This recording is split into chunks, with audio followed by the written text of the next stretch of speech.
In 1 million years, something is going to dig up your skeleton. And the weird part isn't that it'll be confused by your spine, or your teeth, or your flat, weird feet, although it absolutely will be. The weird part is that it might not be one thing finding you, it might be several. Different bodies, different bones, different sizes, different definitions of what normal even means. All descended from us, none looking quite like each other, each one convinced the others are the weird cousins. Because in 1 million years, there may not be one future human. There may be a whole awkward family of them. And we are the prototype they all came from. When people ask what humans will look like in a million years, most people imagine taller, smarter, bigger brain, finally fix the back. Basically just us, but with better posture and a cleaner jawline. That is the optimistic version. Also, the boring version. Also almost certainly wrong. Because evolution doesn't retire. It doesn't clock out when you discover penicillin or invent the smoothie.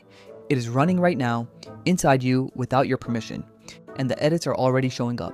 There is an artery in your forearm called the median artery. In most people, it disappears before birth.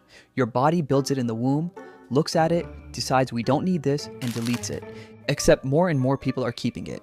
In the 1800s, roughly 10% of adults still had it. Today, it's over 30%. No announcement. Scientists aren't completely sure why. The body just started keeping a feature it used to throw away, and at some point, it will simply become normal human anatomy. Future med students will memorize it, nobody will think it's strange.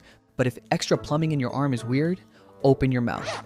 Because there is an ongoing construction disaster inside your skull. Your wisdom teeth. Your ancestors needed them.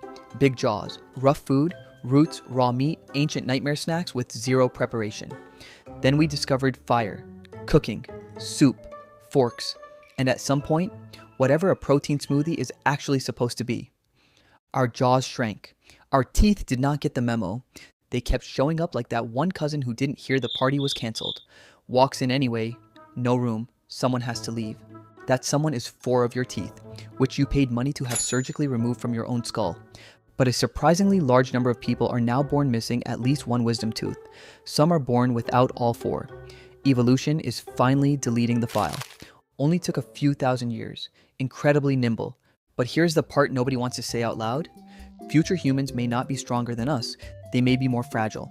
Not because evolution failed, but because we changed the world so thoroughly that fragility might stop being a problem. For most of human history, a bad genetic trait had a very simple outcome. Nature tested it, and if it failed, you usually didn't get a second appointment. Terrible eyesight, you missed the predator in the bush, became lunch, and that was the end of that particular genetic experiment. Now, you get glasses, look the predator dead in the eyes, and post a TikTok about how cute it is. The filter isn't gone, it just changed jobs. A heart condition that might have killed your great-grandfather at 40 is now a prescription and a Tuesday cardiology appointment. Dozens of traits that used to get quietly removed are now compatible with a long life in a family, which is wonderful. Nobody is arguing otherwise. But here is the million-year problem. Medicine, surgery, implants, gene editing. These are not outside evolution anymore. They are the environment, the habitat humans evolve inside, and bodies adapt to their habitat. So in 1 million years, some future humans may not survive without their technology. Not just emotionally, like when your phone hits 2% and your soul briefly exits your body, but biologically. Bodies that assume the support system is always on. Bodies that do not need to be rugged. To them, we might look like survival athletes. Terrible design, no updates, original organs, still somehow walking around. Horrifying. Respect. But that is still only one version of the future. Because the biggest change happens when humans stop sharing the same world. And this is where the title becomes a trap. Because the question isn't really what will humans look like? The question is, which humans? Earth humans? Mars humans? Space station humans? Deep ocean humans living in sealed habitats where temperature, light, food, bacteria, gravity, and even day-night cycles are all controlled. Places where wilderness is no longer part of the assignment. Give those groups 1 million years, different environments, different reproduction, different medicine, different risks, and human stops, meaning one body shape. On Mars, lower gravity could make dense bones less useful over time. Bodies might become taller, lighter, thinner, almost stretched. A Mars human might move beautifully there, like gravity is just a suggestion. Bring them to Earth and suddenly they look like a haunted noodle having a medical emergency. But here's the part that should actually unsettle you. They wouldn't feel fragile. To them, Earth would feel wrong. Earth would be the heavy planet, the crushing planet, the place where your own body feels like luggage.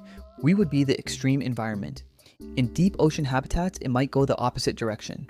Shorter, denser, compact, and pale from generations of artificial light, built for sealed worlds where the sun is basically a rumor. Their immune systems might be so sheltered that stepping into an ordinary forest, open air, wild bacteria, pollen, mud, would feel like an ambush their body was never trained for. You offer one of them a walk outside and they look at you like you just suggested licking a swamp. And Earth humans might end up the strangest of all. Tiny jaws, fewer teeth, bodies full of medical parts that nobody calls medical anymore. An artificial kidney? Normal. A memory implant? Normal. A monthly immune system subscription? Annoying, but normal. They might look at us, original bones, original teeth, original organs. The way we look at a fax machine that somehow still works. Technically impressive, deeply confusing, and apparently still in use. And none of them would feel mutated. To each branch, their body would feel completely normal. We would be the strange ones, the unmodified ones, the rough draft. This is exactly how eagles and penguins happened. Same ancestor, different problems. One became a flying knife, one became a formal wear swimmer. Neither planned it. Humans are not magically exempt from that. We just have better branding. Humans and chimps are often described as sharing somewhere around 98 to 99% of their DNA, depending on how you measure it. That gap sounds tiny until you look at what it built. Language, cities, mathematics, music, and the very specific human ability to lie awake at 2 a.m. feeling bad about something you said at a party years ago. Not because DNA works like a simple dial, it doesn't. But small differences under different pressures for enough time can become completely different bodies, completely different brains, completely different problems. And to those future versions of us, we won't look like the grand origin story. We'll look like the early test model, which honestly is exactly what we are. 1 million years from now, something descended from us, maybe several somethings, will find what's left of us. They'll try to understand what it felt like to live in here, to need 8 hours of sleep every night, to run on caffeine, to get lower back pain from sitting in a chair, and then they'll look at their own strange bodies and wonder the same thing we wonder right now. Why am I shaped like this? What comes after me? Was any of this the plan? There was never a master plan. Just life, time, and a very long chain of awkward bodies doing their best, including yours, right now, slightly hunched, spine filing its usual complaint. You are not the end of evolution. You are the current glorious weird version. Stay oddly human.